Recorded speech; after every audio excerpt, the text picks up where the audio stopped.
Okay, we have just a few minutes to go before we close up this. I'm really enjoying the conversation, and I wish we had more time to do it, but, that's going to be in the future. One of the things I do want to add, I appreciate what you were saying about, the chancellor and a professor that speaks out. I mean, I recall, I can't think of the professor's name from political science. He would speak about the economy, and they would get him in the news. And there's also a professor, I think, Stone Cash. There's other people who would come out and say stuff, I guess, in their eyes, that's positive. And then, I thank you for shaking up the university in the way where it's actually making them think. Like you said, they are taking some of the things that you are saying, looking at it and go, wait a minute, does he have a point? But they're not going to let you know you're making that point. They wouldn't go make, idle changes. And I've watched that. I'm like, oh, okay, but, we as alumni come together and we shake it up too. There are times when we heard this was going to happen, that was going to happen, and we started writing campaigns, we started making phone calls so that we can make a difference because once again, it goes back to what? MONEY, cream, cash rules everything around me. That's right. All right, you sound like a pretty good rapper there. I mean, that's the key there. I did just want to say that for those who have been listening, we've been talking with Dr. Boyce Watkins, the People's Scholar, and it's funny when I see that the People's Scholar, it's true. If you don't know a lot about what's happening out there in the world, if you've been listening to this conversation, you will walk away with a heck of a lot more information and be proactive. And one of the things I see proactive here to any SU alum or any student or alumnus of any predominantly white university, look at this and go, well, yeah, you're right. That's happening on our campus. How can we help out? How can we help to bring in African American or people of color as professors and keep them there tenured? Now, like you said, they're going to make tomorrow. You said you hand in your document. Yes. Yes. So tomorrow morning.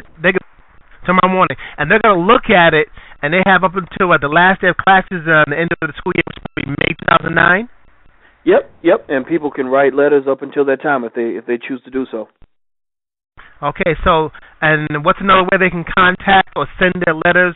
Who should they go to? We want to make sure whatever we send via, email, phone call, hard copy, however, we want to know it's going to get there so we can follow and look. I sent the letter. I'm very concerned about this. How can I do this?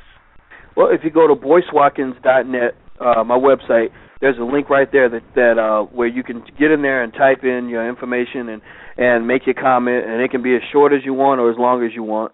And and really the goal is to just give the other perspective in terms of showing people that might appreciate some of the things that we work on around here. And if people don't want to do it, I understand. But if they feel compelled to do so, believe me, it is a battle, and all the help I can get is certainly appreciated. Okay, well, definitely. I want to thank our Q&A panelist, Ms. Ebony Doughton from the SU Black Book. Thank you for being here. And I also want to thank Mr. Bill. Okay, I'm sorry, you can respond. And I also want to thank Mr. Bill Francis from the SU Posse.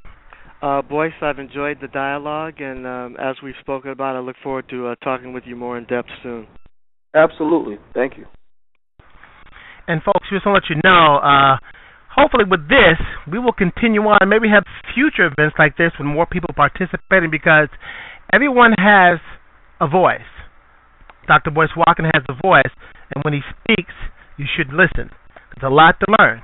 Okay? We've been quiet for many times. A lot of things that's happening with us, but right now, whether you're at a university or you're out there in the community and you know things need to get done, keep your ears open. You never know what's going to happen. My name is Ben Green. I'm president of the Friends of Syracuse Alumni Club, and once again, I thank Dr. Boyce Watkins. All I can say is I appreciate your voice loud and clear, and keep going strong because we work to keep you flowing through Syracuse because they need a little more orange juice in those veins, you know? Well, I appreciate you as well, brother, and thank you to all the alumni who provided that support. And, and one thing I'll just quickly say is that, there's an old saying that says, great women are rarely well behaved. And that is not just for great women, that's for great people. I don't think that you have to behave yourself all the time if you know that what you're doing is right. So all of us, when you talk about somebody like Martin Luther King or whatever the case may be, I don't think that the spirit of Martin Luther King or the image of Martin Luther King is something that you just put on your wall. I believe that there is a Dr. King in all of us, and so I encourage all of us to take that same spirit and to be willing to misbehave when it's necessary to do what's right. All right, this is the Newhouse Black and Latino Network. We've been speaking with Dr. Boyce Watkins. We thank you all for listening. Everyone, please have a safe good night.